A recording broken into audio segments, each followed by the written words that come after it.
The concern that I have, the need that I sense, that we are going to have to make a much greater effort in the South, brings me to the last hurdle that I identified in this piece, which was this question of whether the surge strategy would be able to continue to make progress or even simply maintain the gains that it had made without the surge brigades.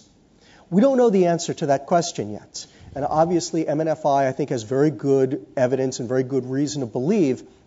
that certainly the progress in the North, in the center, in the West can be maintained even after the 25% reduction in forces that we're going to experience this spring.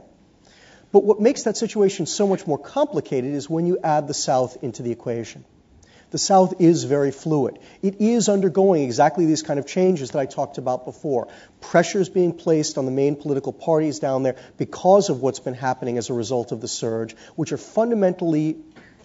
changing the dynamics among these different political parties and creating tension, friction, even conflict among them. Conflict which can be very destabilizing for the gains we've made so far in the South, all of which creates both opportunities in the South but also real risks.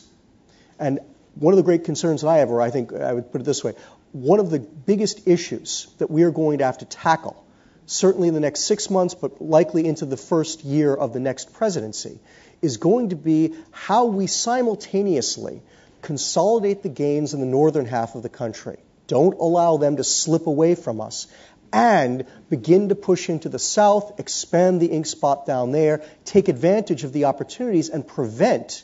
chaos in the South from increasing and threatening the progress that we've made in the North. And how do we do that in a situation when we are in a position of declining resources? How do we keep enough resources in the northern half of the country to maintain the gains that we've made there, while simultaneously finding ways to shift at least some of those resources, and hopefully more than just resources like Captain Gilderoy, but more meaningful resources down into the South to take advantage of the opportunities there and prevent the real risks that we see down there from becoming something more meaningful, something more dangerous and damaging to the entire future of the reconstruction of Iraq.